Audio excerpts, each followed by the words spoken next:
আসসালামু আলাইকুম। হে, কি অবস্থা সবার? তোমরা কি সবাই ভালো আছো? তো আশা করছি সবাই ভালো আছো।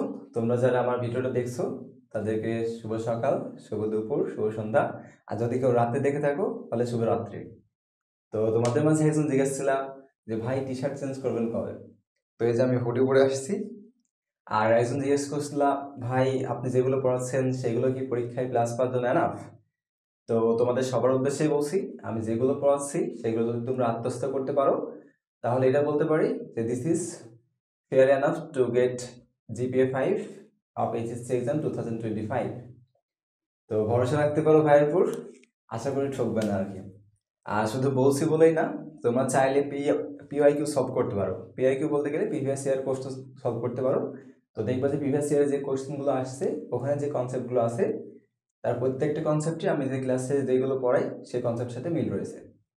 তো তোমরা জাস্ট ভরসা করে পড়তে থাকো। আমি 1 মাসের মধ্যে সম্পূর্ণ ভিডিও আপলোড দিয়ে দেবো। আর তোমরা 3 মাস ধরে সেটা আত্মস্থ করবে, আশা করি তোমরা এই ক্লাস পেয়ে যাবে ইনশাল্লাহ। শুধুমাত্র এমসিকিউটা একটু টাচে রাখবে। তো যাই হোক, পড়ানোর দায়িত্ব আমার, পড়ার দায়িত্ব তোমাদের। তো আসো আমরা কথা না বলে শুরু করি। আজকের আলোচনার বিষয় প্যাসকেলের সূত্র এবং প্যাসকেলের সূত্রের ব্যবহার।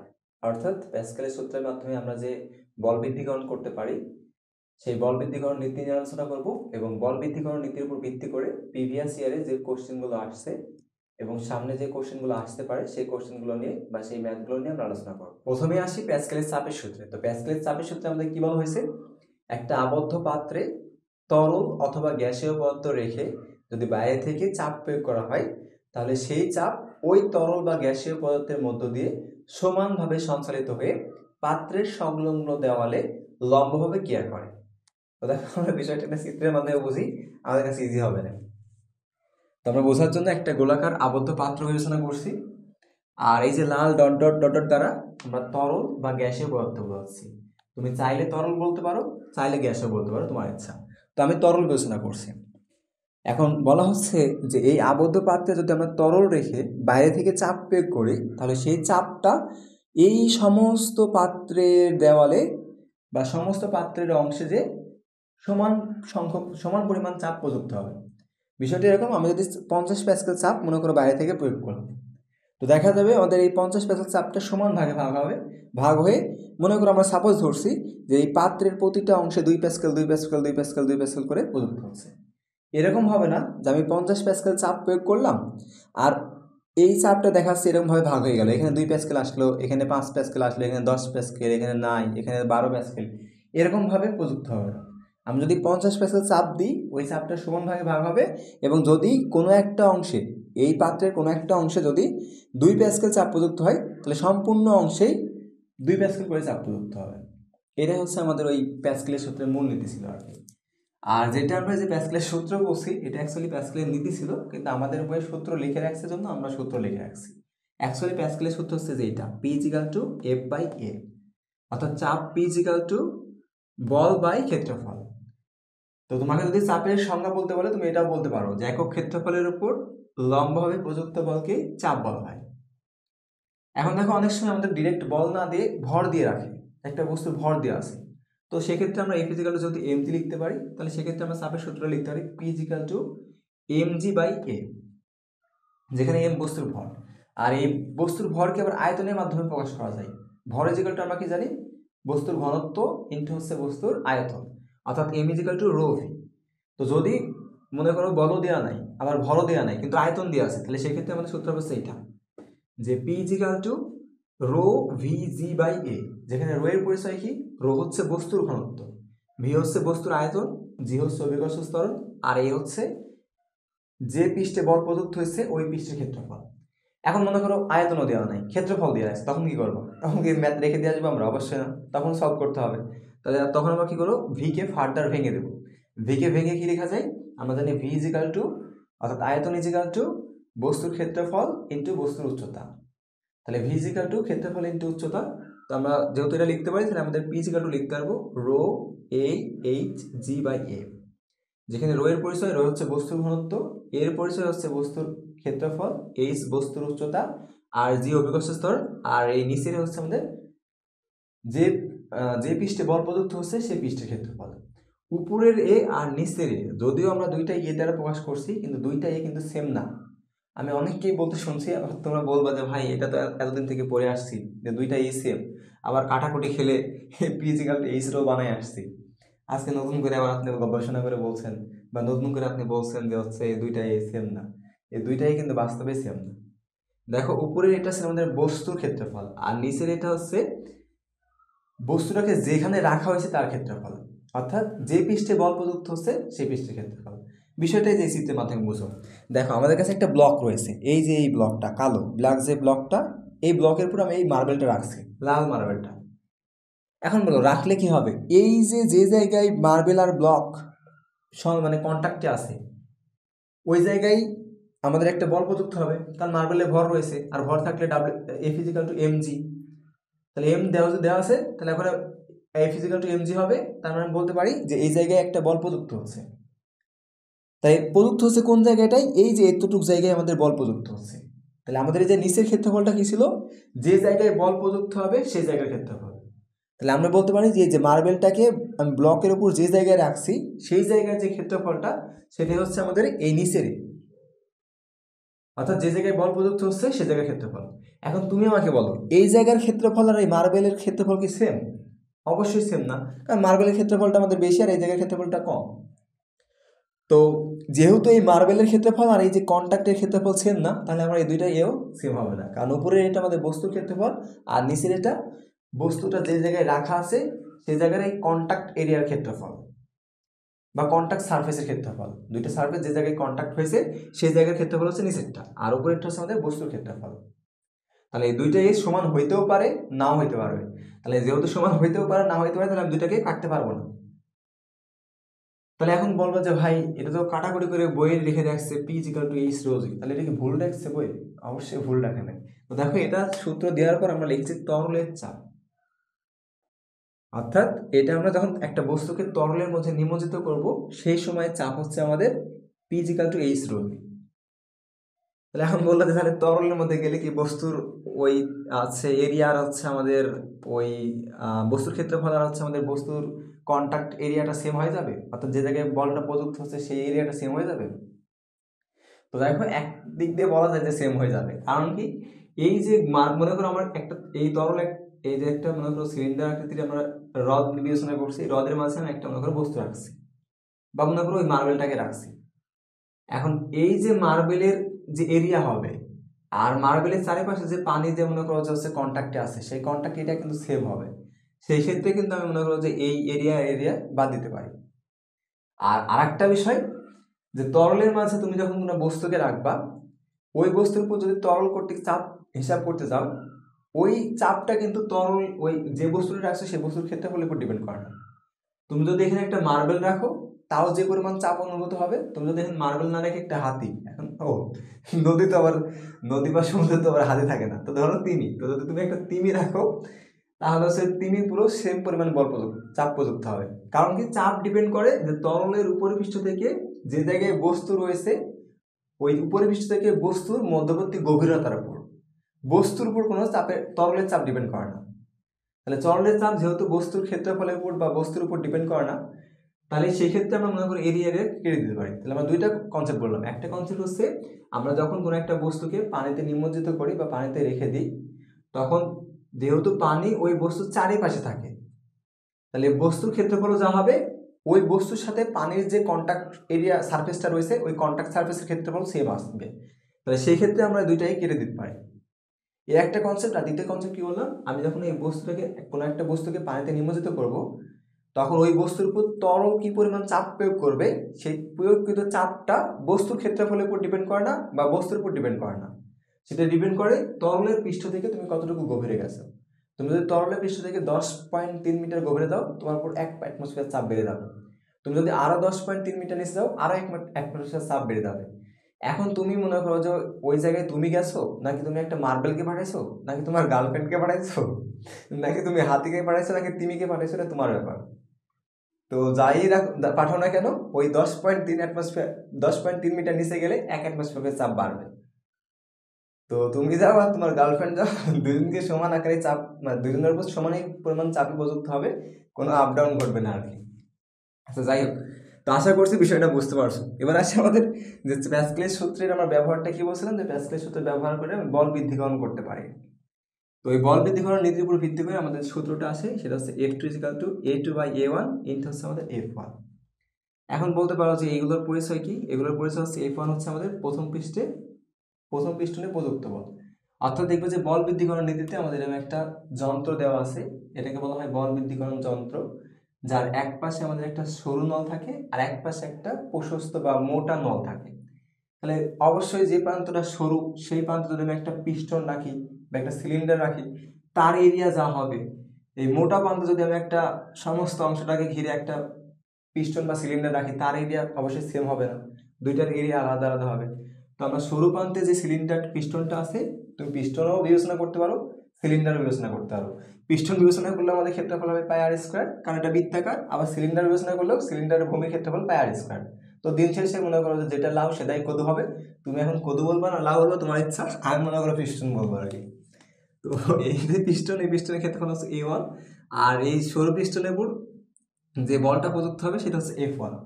এখন দেখো আমরা জানি হচ্ছে যেখানে কি রাখা আছে, তরল পদার্থ রাখা আছে। আমরা জানি যে তরল পদার্থে চাপ প্রয়োগ করলে আয়তনের কোনো সংকোচন ঘটে না।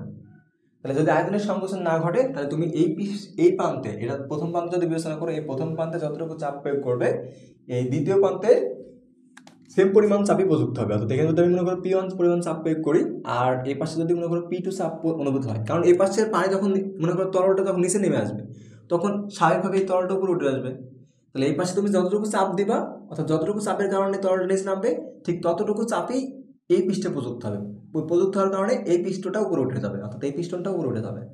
তাহলে আমরা যদি এই P1 আর P2 বিবেচনা করি, তাহলে এই ক্ষেত্রে অবশ্যই কি হবে, P1 = P2 হবে। তো এই কনসেপ্টের পি ইজিক্যালটা আমরা কি জানি, যেখান থেকে দেখো পি ইজিক্যালটা ছিল আমাদের F/A। তাহলে পরের লাইনে বলতে পারো যে P1 ইজিক্যালটা আমাদের F1 বাই হচ্ছে আমাদের কি A1, R P2 ইজিক্যালটা F2 by হচ্ছে A2। তো দেখো এখান থেকে F2 ইজিক্যালটা বলা যায় A2/A1 ইনটু F1। তো এখান থেকে আমাদের অ্যাকচুয়ালি সূত্রটা নিয়ে আসা হয়েছে। তো পরিচয়তে আমরা বললাম যে F1 হচ্ছে প্রথম পৃষ্ঠে প্রযুক্ত বল, F2 হচ্ছে দ্বিতীয় পৃষ্ঠে প্রযুক্ত বল, A1 হচ্ছে প্রথম পিস্টনের ক্ষেত্রফল, আর A2 হচ্ছে দ্বিতীয় পিস্টনের ক্ষেত্রফল। আর কৃতকাজের মানে কৃতকাজটা আমাদের লাগে এই ম্যাথ সলভ করতে গেলে মাঝে মাঝে। তো ফিজিক্সের ভাষায় কৃতকাজ বলতে আমরা কি বুঝি, কোনো বস্তুর উপর বল প্রয়োগ করা হলে ওই বলের দিকে যদি বস্তুর স্মরণ ঘটে, তাহলে আমরা বলি কৃতকাজ W = Fx। আর আয়তনটা তো আমরা আগে বলে আসছি যে V = AS। তাহলে আশা করছি যে সূত্রগুলো বিশেষ করে সূত্রের ডাটাগুলোর পরিচয় বুঝতে পারছো। আর আরেকটা বিষয় হচ্ছে আমাদের এই যে লাস্টে আমরা দুটা চিত্র রেখে রাখছি। এখন এই দুটা চিত্র কিসের জন্য রেখে রাখছি, এটা হয়তো অনেকের মধ্যে প্রশ্ন আসছে ভাই সব কিছুই বললাম, এই বাম পাশে দুটা চিত্র রেখে আসছেন কিসের জন্য। তো এই বাম পাশে চিত্র রাখছি যে এখানে দেখো বল হয়েছিল লম্বভাবে প্রযুক্ত বল আর কি। তো লম্বভাবে বলটা বোঝানোর জন্য, তো দেখো আমাদের জেনারেল এসএসসিতে এই ধরনের প্রশ্ন দেয়, একটা ব্লক থাকবে, ব্লকের উপর মনে করো তোমাকে একটা বল প্রয়োগ করতে বলবে। তো এসএসসিতে তুমি ব্লকটা মনে করো যে যেভাবে রাখা থাক না কেন, তুমি ওই লম্বভাবে প্রযুক্ত বল হিসাবেই মনে করো যে ক্যালকুলেশন করবা। তো তুমি বল বললেই একটা মনে করো ব্লকের উপর বল প্রযুক্ত করতে বলছে। তো বল প্রযুক্ত করতে বললে তুমি এটা শিওর থাকবা যে লম্বভাবেই বলটা প্রযুক্ত হচ্ছে, অন্য কোনোভাবে হওয়ার স্কোপ নেই। বাট তুমি যখন ইন্টারমিডিয়েটে যাবা, অর্থাৎ এইচএসসি পরীক্ষার্থী হবা বা ক্লাস 11-এ উঠবা, তখন দেখবা যে আমাদের বল যেহেতু একটা ভেক্টর রাশি, আর ভেক্টর রাশিকে দুইটা উপাংশে ভাগ করা যায়। ফিজিক্সের প্রথমেই তোমাকে একটা প্যারা দেওয়া অধ্যায় থাকবে, সেটা হচ্ছে ভেক্টর। অর্থাৎ ফিজিক্সের ফার্স্ট পেপারের সেকেন্ড অধ্যায় হচ্ছে ভেক্টর। তো ওই ভেক্টরে দেখবা যে আমাদের সকল যেগুলো ভেক্টর আছে সবগুলোকে কি করে দিচ্ছে, ভাগ করে দিচ্ছে।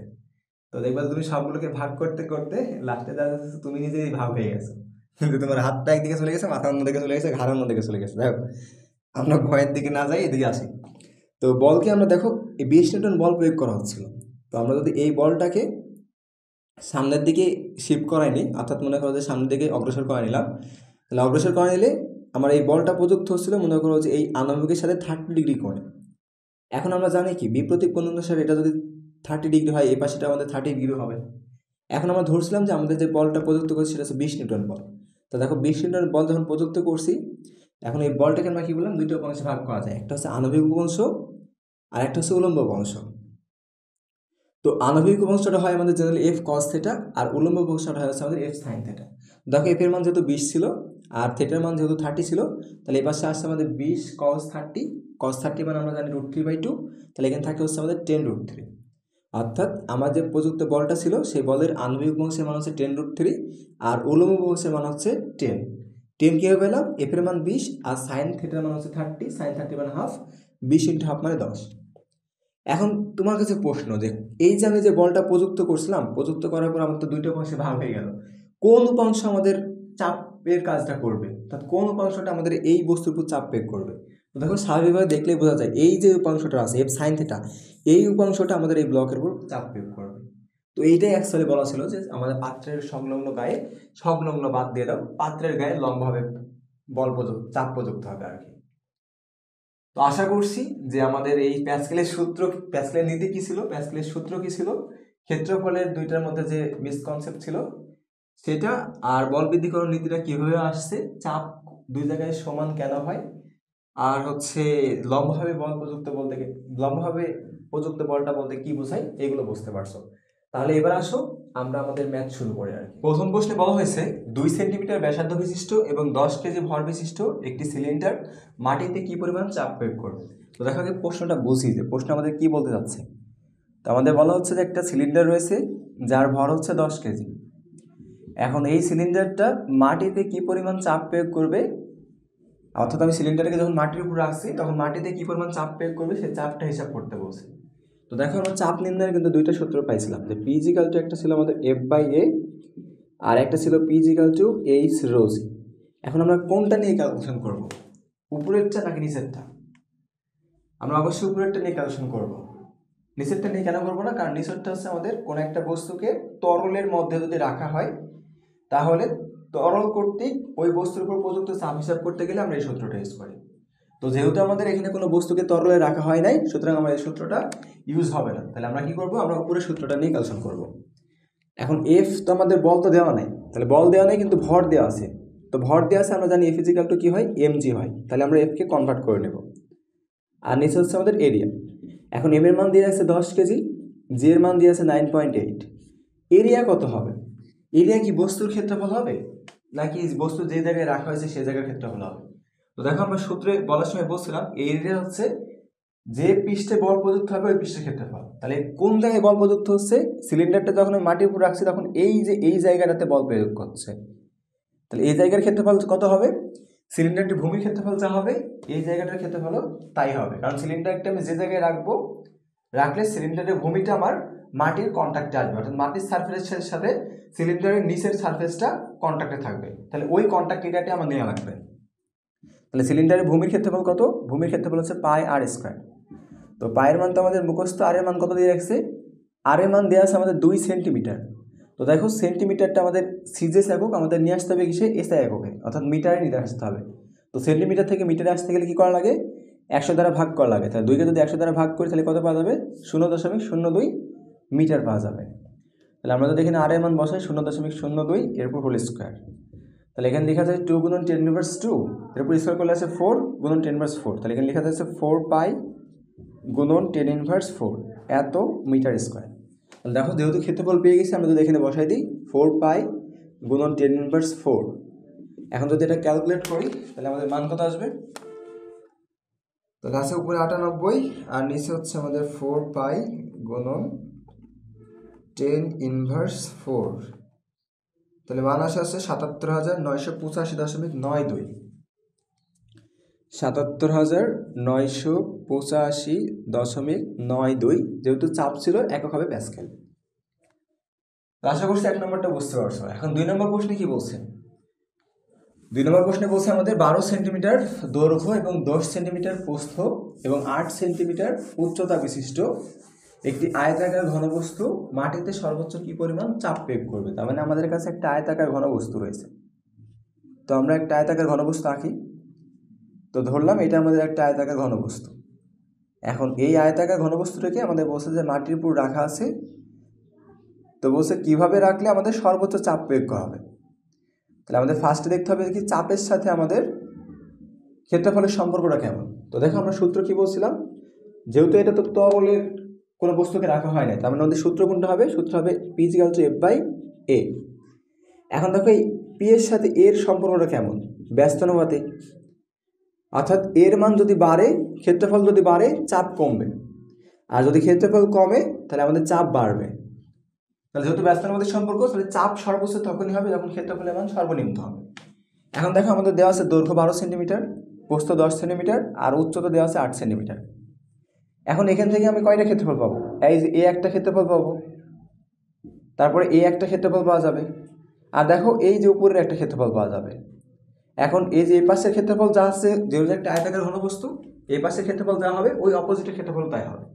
আবার এই যে এই ক্ষেত্রফলটা যা হবে, এই যে এই ক্ষেত্রফলটা আমাদের তাই আসবে। আবার উপরের যে এরিয়াটা, সারফেসটা রয়েছে, এই সারফেসের ক্ষেত্রফল যা হবে, একদম নিচের সারফেসটা, অর্থাৎ এই যে এই সারফেসটার ক্ষেত্রফল তাই আসবে। এখন দেখো এখানে আমাদের যে ক্ষেত্রফলগুলো তৈরি হয়, সম্ভাব্য কী কী তৈরি হতে পারে?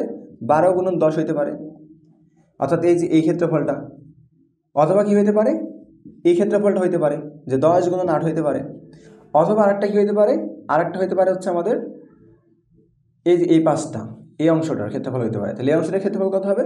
সেটা হচ্ছে 12 গুণন 8। এখন দেখো এই তিনটার মধ্যে সবচেয়ে ছোট মান কার আসে? এই ছোট মান আসে হচ্ছে আমাদের এটার, কারণ এটা হিসাব করলে 120 হবে, এটা হিসাব করলে 80 হবে, আর এখানে 8 বারং 96 হবে।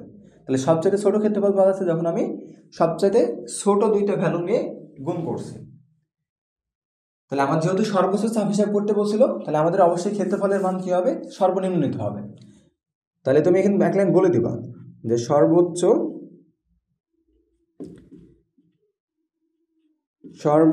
চাপের জন্য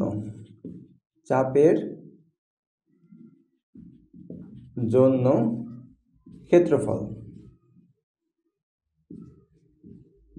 তো সর্বোচ্চ চাপের জন্য ক্ষেত্রফল কত হবে? এরিয়া ইজিক্যাল টু আমাদের ওই যে ছোটো দুইটা মান নিতে হবে। তাহলে 10 ইন্টু হচ্ছে, এখন দেখো আমাদের সবগুলো সেন্টিমিটার দেওয়া আছে, তাহলে আমরা কনভার্ট করে নিই। তো আমরা ধরলাম দৈর্ঘ্য, যেহেতু দৈর্ঘ্য দেওয়া ছিল 12 সেন্টিমিটার, তো প্রস্থ দেওয়া ছিল আমাদের 10 সেন্টিমিটার। তাহলে যেহেতু আমাদের প্রস্থ আর উচ্চতা নিচ্ছে, তাহলে প্রস্থটাকে আমরা আগে মিটারে কনভার্ট করে নেব। তাহলে 10কে মিটারে কনভার্ট করলে কত আসবে? 100 দ্বারা ভাগ করলে 0.1 মিটার আসবে। আর উচ্চতা ছিল আমাদের কত? 8 সেন্টিমিটার। তাহলে সেন্টিমিটার থেকে মিটার যাইতে গেলে 100 দ্বারা ভাগ করতে হবে, তাহলে 0.08 আসবে, এত মিটার আসবে। তাহলে এখন যদি আমরা মান বসাই, আমাদের সূত্র কি? সূত্র হচ্ছে আমরা চাচ্ছি প্রস্থ গুণন উচ্চতা নিতে। তাহলে প্রস্থের মান কত ছিল? 0.1, আর উচ্চতার মান কত ছিল? 0.08। তো দেখো এটা হিসাব করলে কত আসে আমাদের? তাহলে 8 আর 3 সংখ্যার পর আমাদের হচ্ছে দশমিক হবে, তাহলে আমাদের হবে হচ্ছে 8 গুণন 10⁻³ এত মিটার স্কোয়ার। তাহলে আমরা চাপের সর্বোচ্চ চাপ হিসাব করার জন্য যে ক্ষেত্রফলটা লাগবে বা যে ক্ষেত্রফলটা আমাদের ইউজ হবে, সেই ক্ষেত্রফলটা বের করে নিয়েছি। এখন জাস্ট আমরা চাপের সূত্র দিয়ে দেবো। এখন চাপের জায়গাটা আমাদের কী ছিল? চাপ P = F/A ছিল। তাহলে আমাদের আয়তাকার ঘনবস্তুর দৈর্ঘ্য প্রস্থ সূত্র দেওয়া আছে, আয়তাকার ঘনবস্তু মাটিতে সর্বোচ্চ কি বল প্রয়োগ করবে। তো দেখো আমাদের ওই বস্তুর ভরটা দেওয়া নাই, আবার ঘনত্বটা দেওয়া নাই। তো আমাদের ভর ঘনত্ব কোনোটাই দেওয়া নাই, কিন্তু একটা ডাটা দেওয়া থাকবে, হয় ভর দেওয়া থাকবে অথবা ঘনত্ব দেওয়া থাকবে। তো আমরা ধরলাম যে ওই বস্তুর ভর ছিল হচ্ছে 20 কেজি। তাহলে F = আমরা কি জানি? F = mg, আর নিচে হচ্ছে আমাদের এরিয়া। তো এখন জাস্ট তোমরা মান বসাইতে পারবে। এম এর মান আমরা কত ধরলাম? 20 কেজি ধরছি। জি এর মান হচ্ছে 9.8, আর এরিয়া হচ্ছে আমাদের কত? 8 গুণন 10⁻³। এটা ক্যালকুলেট করলে আমাদের যেটা মান আসবে সেটাই আনসার। তাহলে দেখো কত থাকে আমাদের?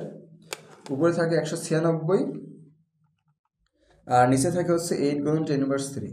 8 গুণন 10⁻³। তাহলে ক্যালকুলেট করলে আমাদের মান আসে হচ্ছে 24,500। তাহলে এটার মান আসছে 24,500 এত প্যাসকেল। এখন তোমাদের মনে হইতে পারে এই এম কি আমরা ইচ্ছা মতন ধরে নিতে পারবো? অবশ্যই ধরে নিতে পারবো না। আমাদের এই ম্যাথে এম এর মানটা অথবা হয় ভর দেওয়া থাকতে হবে অথবা ঘনত্ব দেওয়া থাকতে হবে। তো আমাদের এখানে মিস্টেক হয়েছিল, ভরটা উঠানো হয়তো লিখতে গিয়ে ভরটা ছুটে গেছে, এই জন্য আমরা ভরটা ধরে নিলাম। তোমরা পরীক্ষার খাতে কিন্তু এরকম করো না যে মান দেওয়া না থাকলে মান নিজের ইচ্ছা মতন ধরে সলভ করে দিয়ে আসো না। মান যদি না দেওয়া থাকে তাহলে এখানে রেখে দেওয়া, এম এর মান এম অবস্থায় রেখে দেওয়া। অর্থাৎ মনে করো সাপোজ এই ম্যাথটাতে আমাদের কোনো ডাটা দেওয়া নাই, মানে এম এর মান আমাদের ধরে নিলাম, আমাদের এমটা মিস্টেক হয়েছিল জন্য আমরা ধরে নিলাম। বাট প্রশ্নে যদি মনে করো তো এরকম মিস্টেক থাকে যে এম এর মান দেওয়া নাই, তাহলে তুমি ধরে নিবা এরকমভাবে যে P = আমাদের ছিল হচ্ছে কত? mg/a, আর নিচে হচ্ছে আমাদের এরিয়া। তাহলে এম এর মান এম রেখে দিবা, আর জে এর মান 9.8 বসাবা, আর এরিয়ার মান যা আছে তাই রেখে দিবা 10⁻³ দিয়ে, এটাকেই অ্যান্সার রেখে দিবা। সর্বোচ্চ চাইলে তুমি মনে করো যে এটাকে এই 9.8কে এটা দ্বারা ভাগ করে অ্যান্সারটা বহাই রাখতে পারো। তাহলে আমরা কী বললাম যে 9.8কে যদি 8 গুণন 10 ইনভার্স 3 দ্বারা ভাগ করে তাহলে মান আসে হচ্ছে 1225। তাহলে তুমি এভাবে রাখতে পারো যে 1225 ইন্টু হচ্ছে এম, আর চাপের একক কি প্যাসকেল। তো এই এমটা রেখে দিবা। অর্থাৎ উদ্দীপকে যদি আমাদের ভর না দেওয়া থাকে, যদি বুঝো যে আমাদের ভর প্রয়োজন ছিল কিন্তু ভরটা দেওয়া নাই, তো সেক্ষেত্রে তুমি নিজের মতো করে মান ধরে নিও না, এরকমভাবে মানে ভরটা রেখে দিয়ে ক্যালকুলেশন করে আসবে। এরপর 3 নম্বর প্রশ্নে কি বলছে, একটি 5তলা বিল্ডিংয়ের ছাদের উপর পানির ট্যাঙ্ক রাখা আছে, দ্বিতীয় তলা ও তৃতীয় তলায় চাপের কোনো পরিবর্তন ঘটবে কিনা যদি বিল্ডিংয়ের প্রতি তলার উচ্চতা 3 মিটার হয়। তো দেখো বিল্ডিংয়ের উপর থেকে যখন নিচের দিকে পাইপের সাহায্যে পানি আসে, তো এখানে টোটাল ডিপেন্ড করে আমাদের উচ্চতা যত বেশি হয় আমাদের চাপের পরিমাণ তত বেশি হয়। তাহলে এখন আমাদের বলা হচ্ছে আমাদের কাছে একটা 5তলা বিল্ডিং রয়েছে, তো আমরা ধরলাম যে এটা মনে করো আমাদের সেই কয়তলা হয়েছে, 3 তলা 4 তলা 5 তলা। তো ধরলাম মনে করো আমাদের সেই 5তলা বিল্ডিং হচ্ছে এটা। এখন এই 5তলা বিল্ডিংয়ের উপর একটা পানির ট্যাঙ্ক রয়েছে, তো আমরা ধরলাম যে এটা আমাদের মনে করো সেই পানির ট্যাঙ্ক। এখন আমাদের বলছে যে দ্বিতীয় তলায় আর তৃতীয় তলায় পানির চাপের কোনো পরিবর্তন হবে কিনা। তো দেখো এই যে উপর থেকে নিচের দিকে, এই উপর থেকে পানিটা যখন নিচের দিকে আসবে, তখন যেহেতু আমি পাইপের মাধ্যমে পানি নিয়ে আসবো, তাহলে এক্ষেত্রে আমার উচ্চতা যত বেশি হবে চাপের পরিমাণ তত বেশি হবে।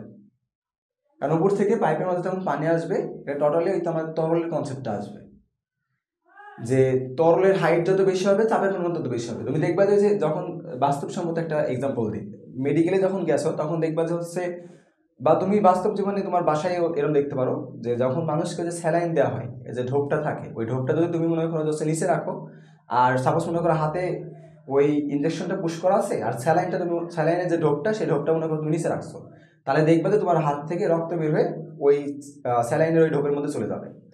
আর যদি তুমি ওই স্যালাইন ঢোপটাকে উপরে ধরে রাখো আর হাত যদি নিচে থাকে, তাহলে দেখবো ওই ঢোপ থেকে ওই স্যালাইন টোপে টোপে ওই অর্থাৎ তোমার শরীরে প্রবেশ করবে আর কি, ফোটে ফোটে। তাহলে এখানে দেখলাম যে আমাদের যেখানে হাইট বেশি সেখানে কি হবে, প্রেশার বেশি থাকবে, আর সেখান থেকে আমাদের ওই উচ্চ প্রেশারের, আমরা জানি কি সবসময় তরল পদার্থ বা বায়ু পদার্থ কোন দিক থেকে কোন দিকে যায়, উচ্চ প্রেশারের অঞ্চল থেকে, উচ্চ চাপের অঞ্চল থেকে নিম্ন চাপের অঞ্চলের দিকে যায়। তাহলে আমাদের এই সকল ক্ষেত্রে আমাদের চাপের সূত্র কোনটা নিতে হবে, ওই এইচ রোজিটা নিতে হবে। তাহলে আমাদের 3 নম্বর প্রশ্নে বলছিল কি, দ্বিতীয় তলায় আর তৃতীয় তলায়। এখন দেখো আমাদের দ্বিতীয় তলার হাইটটা কত হবে, দ্বিতীয় তলা হচ্ছে আমার এটা, তাহলে আমার পাইপটা এই পর্যন্ত মিনিমাম সংযোগ কানেক্ট করতে হবে, আর তৃতীয় তলার ক্ষেত্রে আমার পাইপটা এই পর্যন্ত কানেক্ট করতে হবে। এখন আমার দেখো প্রতি তলার উচ্চতা কত দেওয়া আছে, 3 মিটার দেওয়া আছে। তাহলে প্রতি তলার উচ্চতা যদি 3 মিটার হয়, তাহলে এই ক্ষেত্রে দেখছি আমাদের উপর পানির ট্যাঙ্কি যখন উপরে রাখা আছে তখন একটা তলা, দুইটা তলা আর তিনটা তলা অতিক্রম করা লাগবে। তাহলে 3 গুণন 3 অর্থাৎ 9 মিটার অতিক্রম করা লাগবে আমাদের। আর যখন পানিটা তৃতীয় তলায় পৌঁছাইতে হবে তখন দেখা যাচ্ছে 3 গুণন 2 অর্থাৎ 6 মিটার উচ্চতা কভার করা লাগবে। অর্থাৎ একবার হচ্ছে আমাদের 6 মিটার উচ্চতা নিয়ে কাজ করা লাগবে, একবার 9 মিটার উচ্চতা নিয়ে কাজ করা লাগবে। তৃতীয় তলার জন্য 6 মিটার আর তৃতীয় তলার জন্য 6 মিটার আর দ্বিতীয় তলার জন্য 9 মিটার। কারণ এটা তো উপর থেকে আমরা বিবেচনা করবো, পানির ট্যাঙ্কি তো উপর থেকে আছে। অনেকেই এটা নিচ থেকে ক্যালকুলেশন করে ভুল করে আসো, নিচ থেকে ক্যালকুলেশন করা যাবে না, কারণ পানির ট্যাঙ্কি তো নিচে রাখা থাকে না, নিচ থেকে তো পানি উপরে ওঠে না, মোটর দিয়ে উঠাও সেটা আলাদা বিষয়, বাট ট্যাঙ্ক থেকে যখন আসবে তখন আমাদের ওই পাইপের মাধ্যমে উপর থেকে নিচের দিকে আসবে। তাহলে দেখো আমাদের দ্বিতীয় তলায় যদি চাপের পরিমাণ হিসাব করি,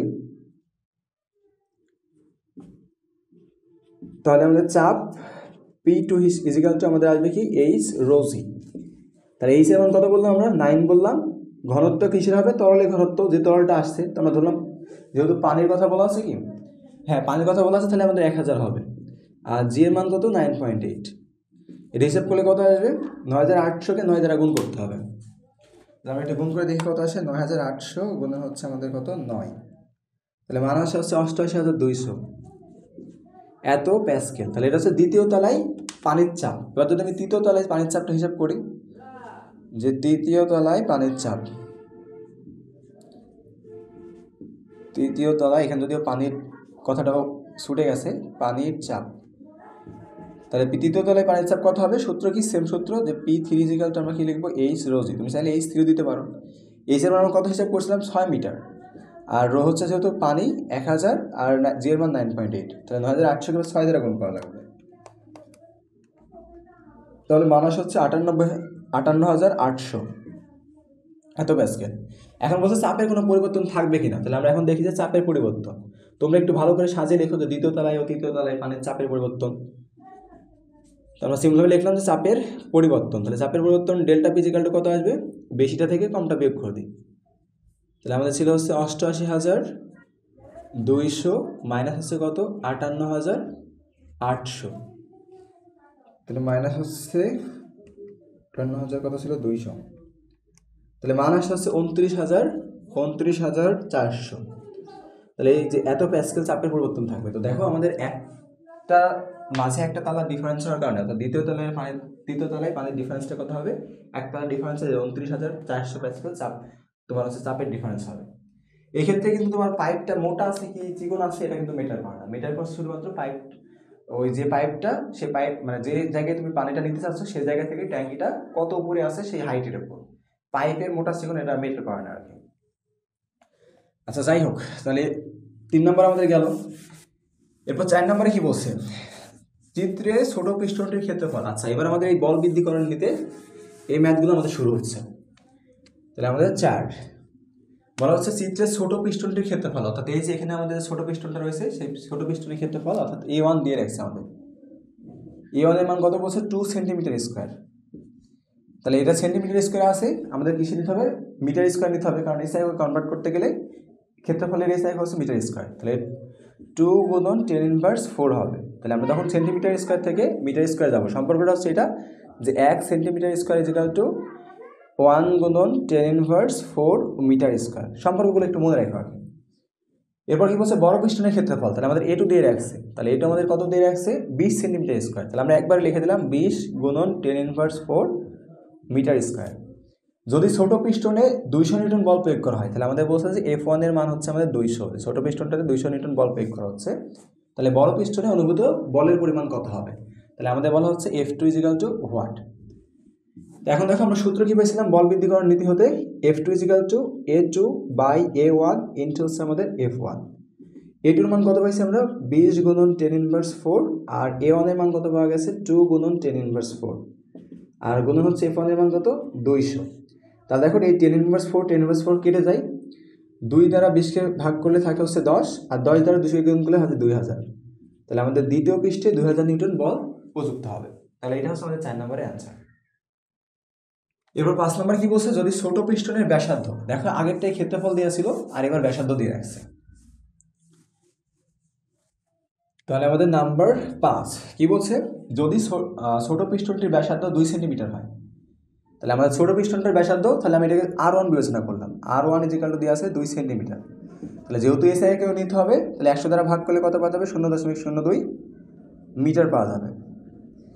এরপর কি বলছে বড় পিস্টনটির ব্যাসার্ধ 6 সেন্টিমিটার হয়, তাহলে R2 মান আমাদের বলছে যে 6 সেন্টিমিটার।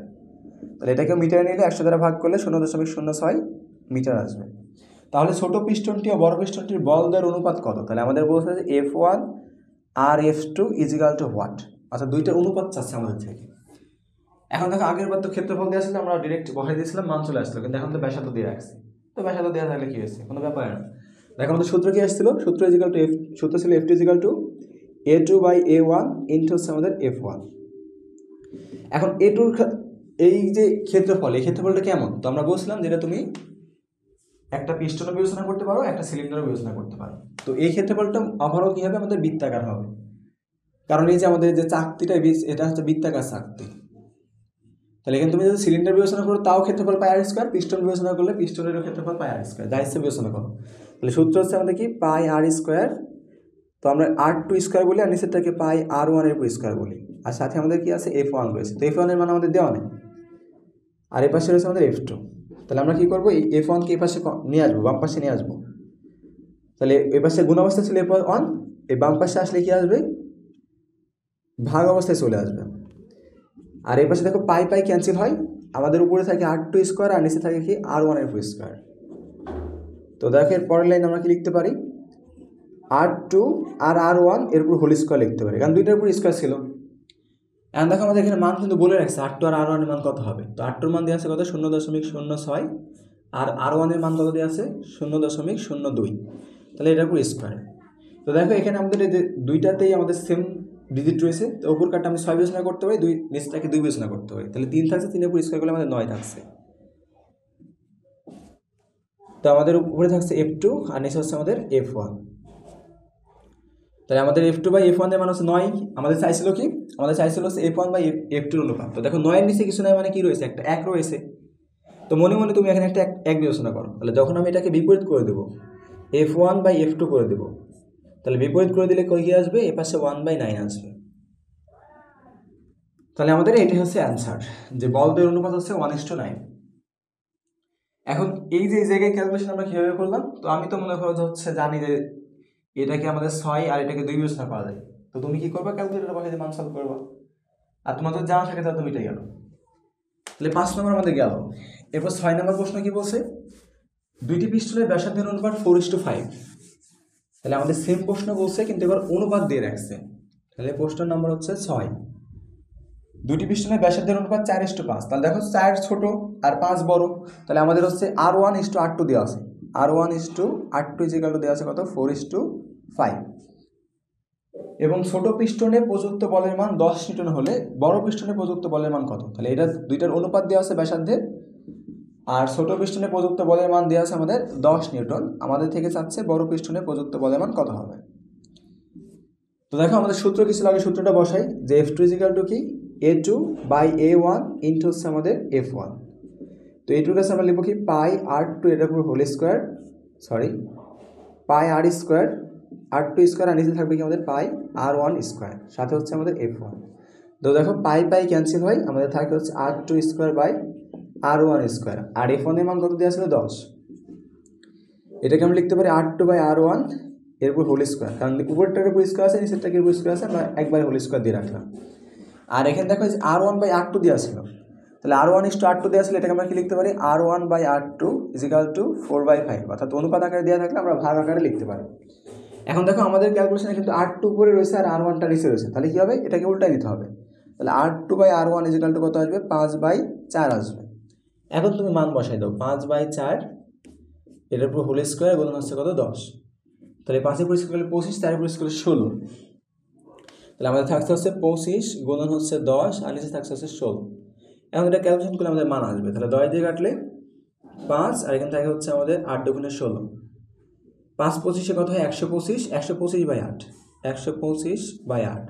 তাহলে আমরা যদি 8 দিয়ে কাটি, তাহলে 8 × 8 45 হয়, 5 × 8 40, 5 থাকে, 6 × 8 48 হয়, 2 থাকে, 8×2=16 হয়, 4 থাকে, 5 × 8 40 হয়।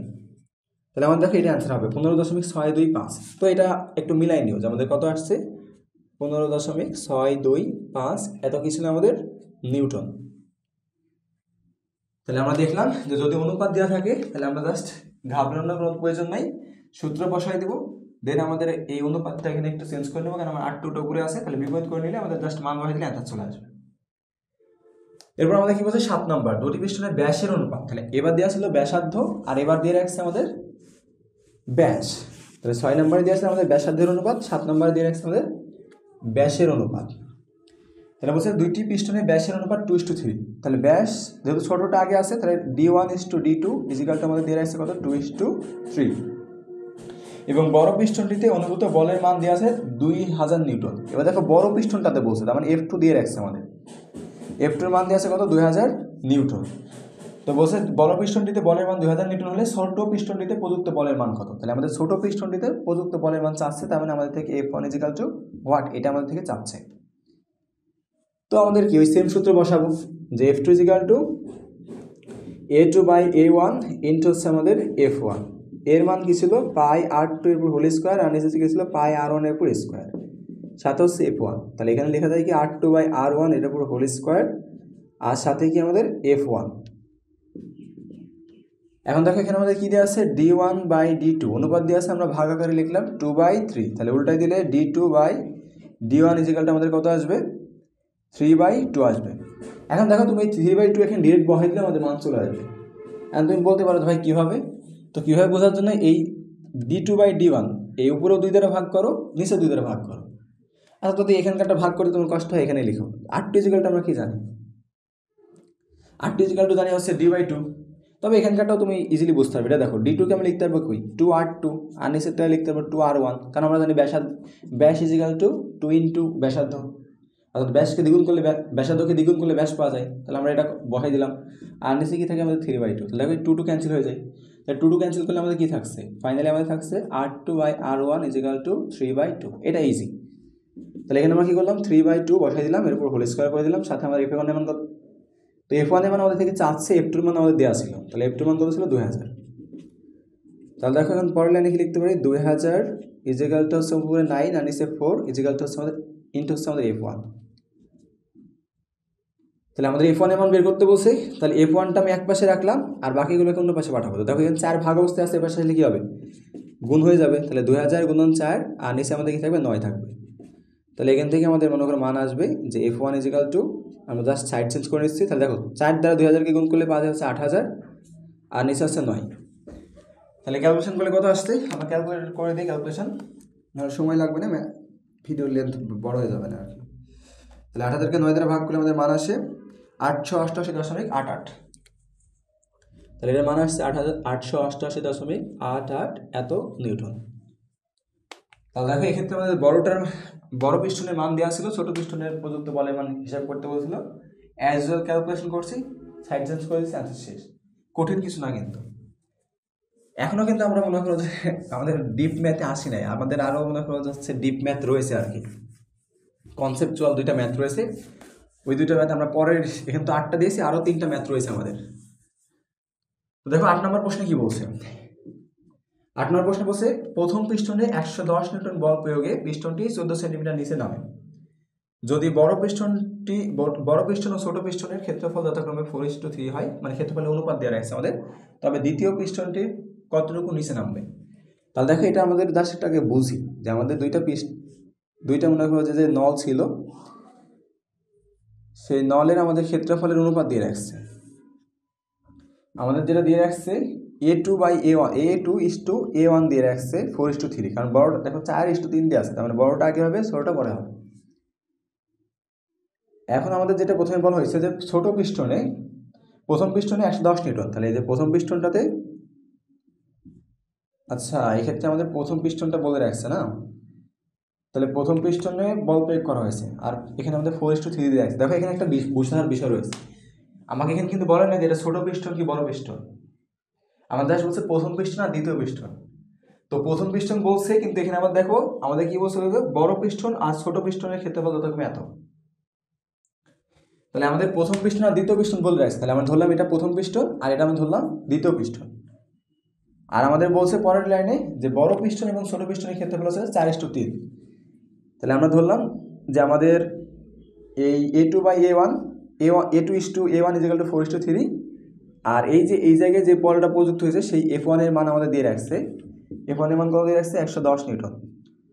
তো বলছে এই প্রথম পিস্টনে আমরা যখন 110 নিউটন বল প্রয়োগ করছি তখন পিস্টনটা 14 সেন্টিমিটার নিচে নেমে আসছে। তাহলে আমি যখন মনে করি এখানে তো ছিল তরল, তাহলে আমি যখন উপর থেকে বল প্রয়োগ করবো তখন কী হবে, এই পিস্টনটা উপর থেকে নিচে নেমে আসবে। তো মনে করো আগে ছিল এই জায়গায়, এখন চলে আসছে এই জায়গায়, তাহলে এখানে কত সেন্টিমিটার নিচে নেমে আসছে, 14 সেন্টিমিটার নিচে নেমে আসছে। এখন বলা হচ্ছে যে তবে দ্বিতীয় পিস্টনে কতটুকু নিচে নামবে, দ্বিতীয় পিস্টনে কতটুকু নিচে না, এটা দ্বিতীয় পিস্টনে কতটুকু উপরে হবে, কতটুকু উপরে নামবে না, এটা হচ্ছে উপরে উঠবে। আচ্ছা এটা একটু কারেকশন হবে আর কি, এটা ফলো করে নিই আমি। আমাদের বলছে যে এই পৃষ্ঠে যদি আমি বল প্রয়োগ করি, F1 বল প্রয়োগ করার ফলে এটা 14 সেন্টিমিটার নিচে নামছে, তাহলে এটা নিচে নামলে কি হবে, এটা উপরে উঠে যাবে। তো বলছে এটা কতটুকু উপরে উঠবে সেটা আমাদের হিসাব করতে বলছে। তো আমরা ধরলাম যে মনে করো যেটা হচ্ছে এই এতটুকু উপরে উঠবে, এটার মান ধরলাম আমরা হচ্ছে কত ধরলাম x2 পরিমাণ উপরে উঠবে। তাহলে এই x2 মানে আমাদের হিসাব করতে বলছে, একটা আমাদের বল বৃদ্ধিকরণ নীতিতে ছোট পিস্টনের উপর আমরা 110 নিউটন বল প্রয়োগ করছি, 110 নিউটন বল প্রয়োগের ফলে 14 সেন্টিমিটার, পিস্টনটা 14 সেন্টিমিটার নিচে নামছে। এখন এই পিস্টনটা যখন 14 সেন্টিমিটার নিচে নামছে তখন বড় পিস্টনটা কতটুকু উপরে উঠবে সেটা আমাদের থেকে চাচ্ছে।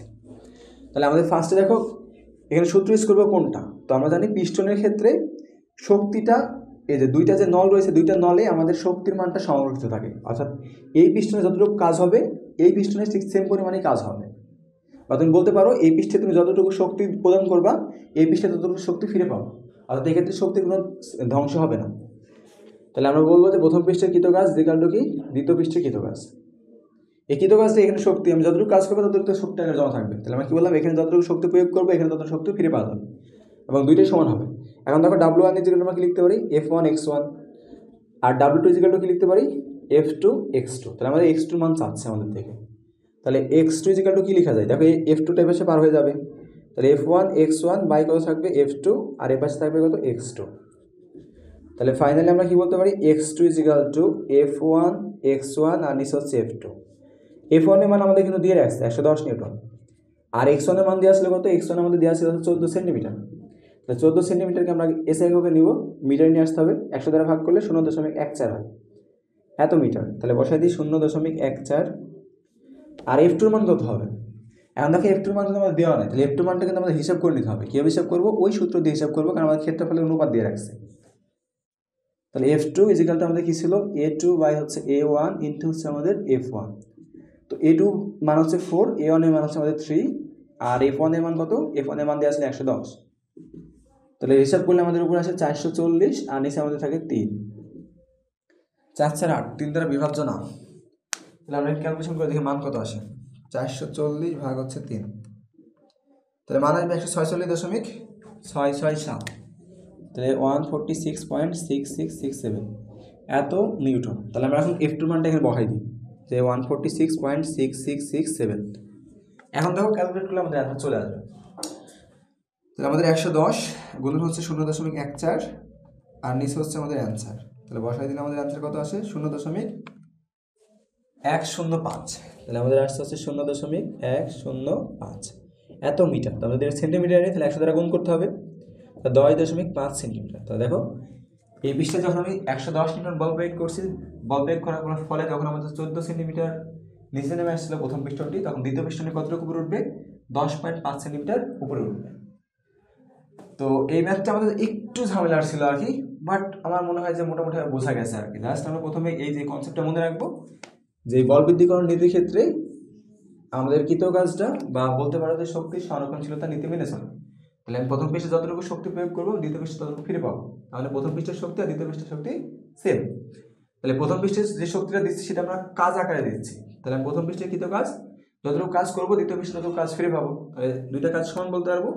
দেন এখান থেকে x2 মানটা আমার প্রয়োজন ছিল, x2 মান বের করতে গিয়ে আমরা দেখলাম যে F2 টা আননোন রয়েছে, তাহলে F2 টা আমাদের বের করার জন্য যে ক্ষেত্রফলের অনুপাত দেওয়া ছিল আমরা এখান থেকে বের করে নিয়েছি, বের করে মান বসাই দিয়েছি, অ্যান্সার শেষ হয়ে গেছে। 9 নম্বর প্রশ্নে বলা হচ্ছে গাণিতিক ব্যাখ্যার মাধ্যমে দেখাও যে তুমি প্রথম সিলিন্ডারে যে পরিমাণ শক্তি প্রয়োগ করবে দ্বিতীয় সিলিন্ডারে সেই পরিমাণ শক্তি ফিরে পাবে।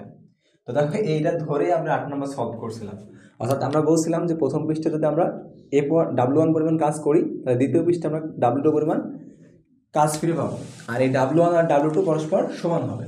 তো এটা ধরে আমরা 8 নম্বর সলভ করছিলাম, আর এখন আমাদের এটা প্রমাণ করতে বলছে।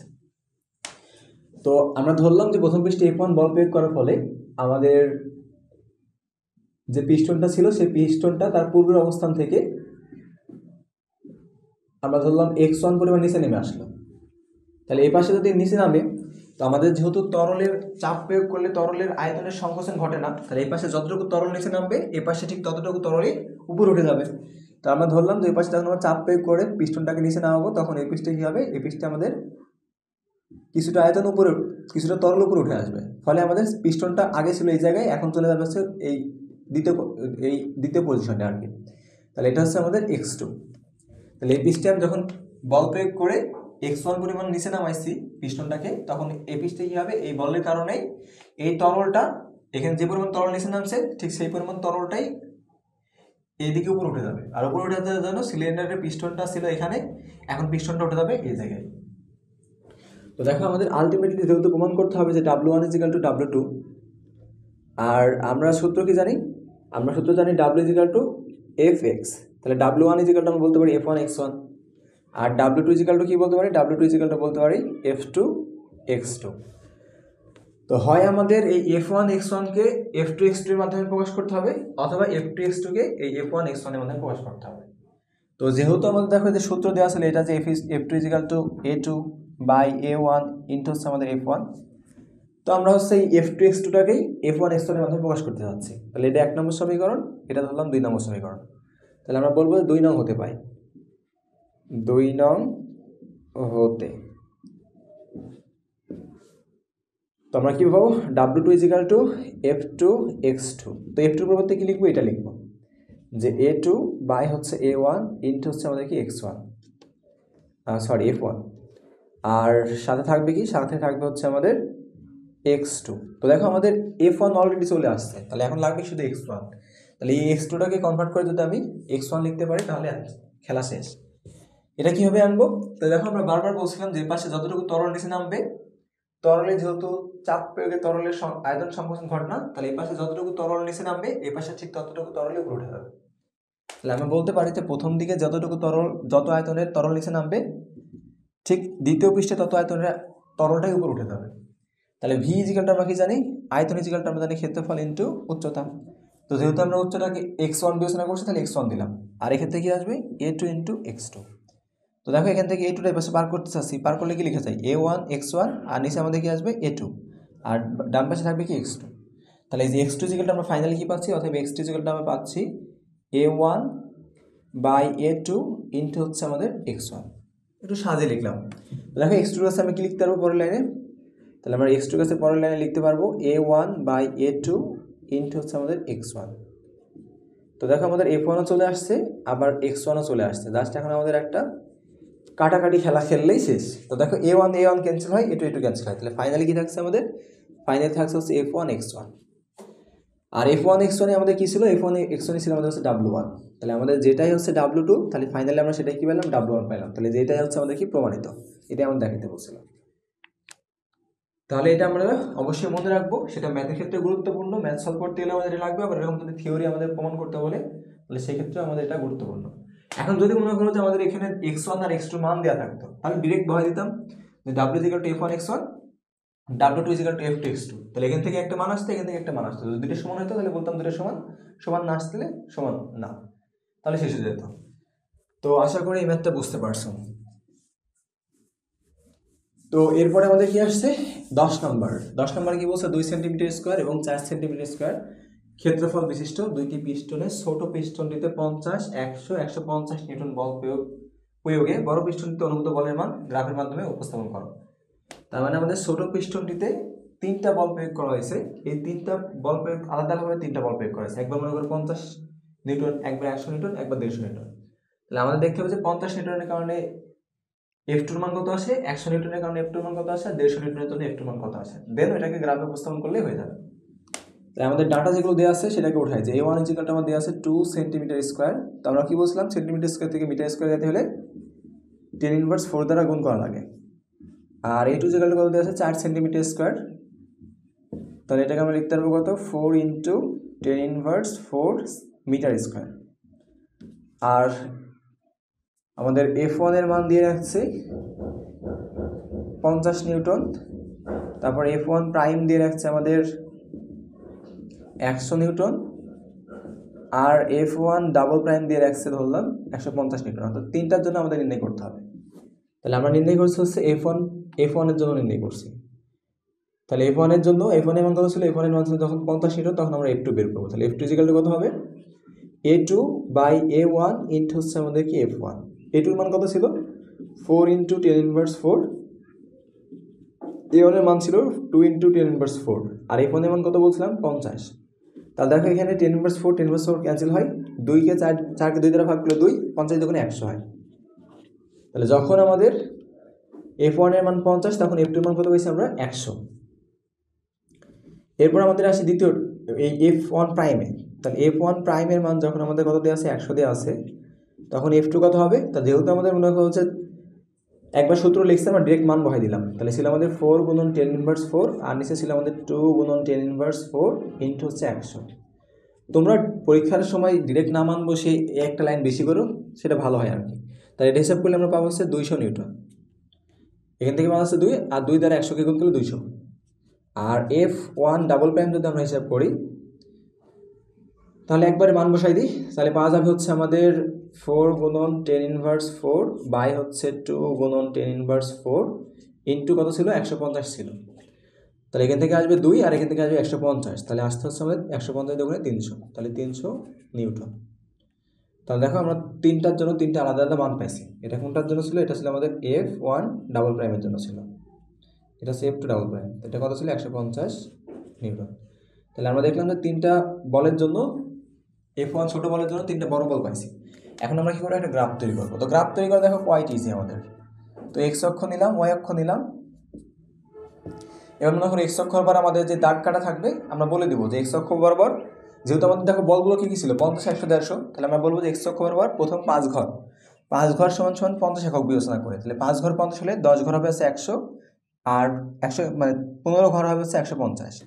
আমরা কি করছি, এক্স অক্ষ বরাবর এটা বলে দেবো যে এক্স অক্ষে 5 ঘর সমান কত একক ধরছি আমরা, 50 একক ধরে। এখন দেখো আমাদের F2 এর মান কি পাওয়া গেছে, F2 এর মান পাওয়া গেছে হচ্ছে আমাদের 100, পাওয়া গেছে হচ্ছে 200, আর পাওয়া গেছে হচ্ছে 300। এই তিনটা মান পাওয়া গেছে আমাদের। তাহলে আমরা বলে দেব যে ধরলাম যে মনে করো যে ওয়াই অক্ষ বরাবর 5 ঘর সমান সমান 100, তাহলে আমাদের তিনটা ঘর কভার করলে হবে। তো আমাদের যে লেখচিত্র থাকবে সেখানে আমরা মনে করে বলে দেবো যে ওয়াই অক্ষ বরাবর বা ওয়াই অক্ষে 5 ঘর সমান কত ধরছি আমরা, 100 একক ধরে, 100 একক ধরে এটা বলে দেবো। তাহলে এদিকে হবে কত, এটা হচ্ছে 100, তাহলে এটা হচ্ছে আমাদের 100, এটা হচ্ছে 200, আর এটা কত ছিল 300। ওকে, তাহলে দেখো আমাদের এই 100-র জন্য আমরা ছেদবিন্দু 100 কখন পাইছি, 50-এর জন্য পাইছি। তাহলে 50 আর 100 ছেদবিন্দু নির্ণয় করতে হবে। তাহলে 50 আর 100 ছেদবিন্দু পাওয়া যাবে কোন জায়গায়, ছেদবিন্দু পাওয়া যাবে মোটামুটি হবে এই যে জায়গায়। তাহলে এটা হচ্ছে আমাদের একটা প্রথম বিন্দু। তারপরে 200 কখন পাইছিলাম, এই 100-র জন্য আমরা 200 পাইছি। তো আমাদের এটা হচ্ছে আমাদের 100 আর 200 ছেদবিন্দু। আর 300 নিউটন বল কখন পাইছিলাম, যখন আমরা প্রথম পিস্টনে 150 নিউটন বল প্রয়োগ করছিলাম। তাহলে আমাদের এটা হবে হচ্ছে ছেদবিন্দু। তো আমরা তো মনে করো হাতে আঁকাচ্ছি, তোমাদের তো গ্রাফ দেওয়া থাকবে, তোমরা মনে করো আঁকাই নেবা। তো দেখবো যে এরকম একটা স্ট্রেট লাইন বাঁধাচ্ছে, সরলরেখা বাঁধাচ্ছে। যদি আমাদের সরলরেখা জয় বাংলা হয়ে যাচ্ছে, তো এরকম সরলরেখা বাঁধাচ্ছে। তো এটা হচ্ছে আমাদের গ্রাফ। আর যখন 0 নিউটন, তখন 0 নিউটন, তাহলে তুমি এখান থেকে কানেক্ট করে দিতে পারো। তাহলে এটা হচ্ছে আমাদের সেই F2 বনাম, এদিকে আমাদের কি ছিল F2, অর্থাৎ দ্বিতীয় পৃষ্ঠে প্রযুক্ত বল বনাম হচ্ছে কি প্রথম পৃষ্ঠে প্রযুক্ত বলের গ্রাফ। তো গ্রাফ কিছুই না, জাস্ট মানগুলো বের করে এই যে ধরাটা একটু ধরে নেওয়াটা একটু গুরুত্বপূর্ণ। ধরে নেওয়ার পর জাস্ট আমরা মান বসাইলে এত শেষ। মান ধরে নেওয়ার পর মান বসাই দিয়ে ছেদবিন্দুগুলো নির্ণয় করে আমাদের ছেদবিন্দুগুলো কানেক্ট করে দেবো, অ্যান্সার শেষ হয়ে যাবে। তো আমাদের লাস্ট ওয়ান কি বলা হচ্ছে 11 নম্বরে, 1 সেন্টিমিটার স্কোয়ার এবং 1 মিটার স্কোয়ার ক্ষেত্রফল বিশিষ্ট দুটি পিস্টনের বড় পিস্টনটির উপর 70 কেজি ভরের এক ব্যক্তি বসে আছে। ছোট পিস্টনটিতে যদি 5 কেজি ভরের একটি শিশুকে রাখা হয়, তাহলে বড় পিস্টনটির স্থান পরিবর্তন হবে কিনা। তাহলে আমরা যেহেতু এটার প্রয়োজন না, এটাকে আমরা ওই চিত্রটা কি বোঝাতে চাচ্ছে সেটা বুঝি। তো দেখো এই পিস্টনটার উপরে একজন ব্যক্তি বসে আছে। আমরা ধরলাম এর উপর একটা মোটা ব্যক্তি মনে করো বসে আছে, তার ভর হচ্ছে কত, এর ভর হচ্ছে মনে করো 70 কেজি। আর এই যে দ্বিতীয় যে পিস্টনটা ছিল, এই দ্বিতীয় পিস্টনের উপর মনে করো যে একটা বাচ্চাকে বসায় রাখা হয়েছে। আমরা ধরলাম যে মনে করো দ্বিতীয় পিস্টন হচ্ছে এটার উপরে একটা পিচ্চি বাচ্চাকে দাঁড়ায় রাখা হয়েছে বা বসায় রাখা হয়েছে। এখন আমাদের প্রশ্নে বলছে যে এই বাচ্চাকে, এই বৃদ্ধা মানুষকে উঁচা করতে পারবে কিনা। তো এটা কিভাবে হিসাব করব, তো আমরা আগে দেখবো যে এই বৃদ্ধাকে উঁচা করতে হলে এই পৃষ্ঠে কতটুকু বল প্রযুক্ত করতে হবে, সেই বলের মানটা আগে নির্ণয় করবো। অর্থাৎ F2 দেখো আমরা হিসাব করতে পারবো। F2 ইজিক্যাল টু কি, আমরা জানি হচ্ছে F2 is equal two mg, m এর মান দিয়ে আছে 70, g এর মান দিয়ে আছে 9.8। তো এটা হিসাব করলে আমাদের কত আসে, 700 থেকে বাদ যাবে হচ্ছে আমাদের 14, তার মানে 684 আসে। দেখি ঠিক আছে কিনা, 14 বাদ গেলে 16 ইয়া থাকে, 16 অবস্থা থাকে। তাহলে আমরা দেখি ঠিক আছে কিনা, 70 গুণ হচ্ছে 9.8, তো 686 ঠিক আছে। তাহলে আমাদের দেখো এই দ্বিতীয় পৃষ্ঠের বলের মানটা আমার দেওয়া আছে, আর দুইটা ক্ষেত্রফলের মানও দেওয়া আছে। A1টা দেওয়া আছে আমাদের 1 সেন্টিমিটার স্কোয়ার। তো সেন্টিমিটার স্কোয়ার থাকলে কি দ্বারা করতে হয়, 10⁻⁴ দ্বারা গুণ করে মিটার স্কোয়ার নিয়ে আসতে হয়। আর A2 দেওয়া আছে আমাদের 1 মিটার স্কোয়ার। তো যেহেতু মিটার স্কোয়ার দেওয়া আছে, কোনো পরিবর্তন করার প্রয়োজন নাই। আর F2 আমাদের দিয়ে রাখছে, তাহলে F2 মান আমরা কত পাইছি, A2 মান দেওয়া আছে 686 এত নিউটন। আমাদের বের করতে হবে F1 এর মানটা কত। তাহলে এটা আমাদের ফার্স্ট কাজ। তাহলে দেখো আমরা আগে হচ্ছে কত নম্বর ছিল, 11 নম্বর। আগে সূত্রটা বসাই দিয়ে F1 নির্ণয় করি। তাহলে F2 মান দেওয়া আছে 686, A2 মান দেওয়া আছে হচ্ছে 1, আর A1 এর মান দেওয়া আছে 1 গুণ 10⁻⁴।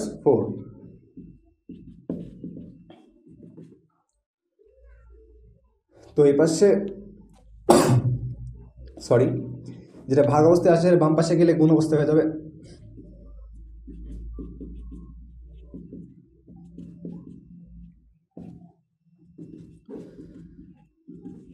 এটা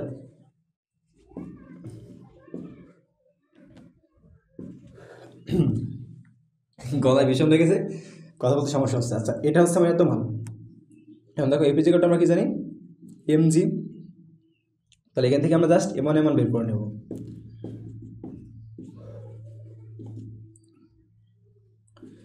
তো এর মান হচ্ছে 0.686 আর জি এর মান হচ্ছে 9.8। তাকে এটা হিসাব করলে কত আসে?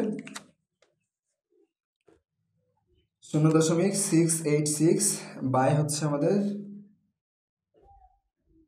9.8,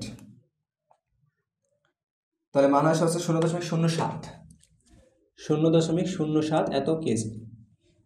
তাহলে দেখো এখানে যে বাচ্চাটা রাখা হয়েছিল, এই বাচ্চার ওজন যদি 0.07 হয়, তাহলে এই ব্যক্তি উঠার আর কি একটা ইয়া থাকবে আর কি, উঠার প্রবণতা সৃষ্টি হবে। আর যদি 0.07 কেজির সাথে বেশি হয়, তাহলেই এই ব্যক্তি উপরে উঠে যাবে। তাহলে আমাদের যেহেতু ওই যে শিশুর ভরটা, এই যে আমাদের ভর আসছে এই ভরের সাথে বেশি, তাহলে আমরা বলবো যেহেতু শিশুর ভর কত দেওয়া ছিল? শিশুর ভর দেওয়া ছিল আমাদের হচ্ছে 5 কেজি। এটা হচ্ছে গ্রেটার দেন কত? 0.07 কেজি। সুতরাং কি হবে? সুতরাং দ্বিতীয় পৃষ্ঠের বড় পিস্টনটির স্থান পরিবর্তন হবে। সুতরাং বড় পিস্টনটির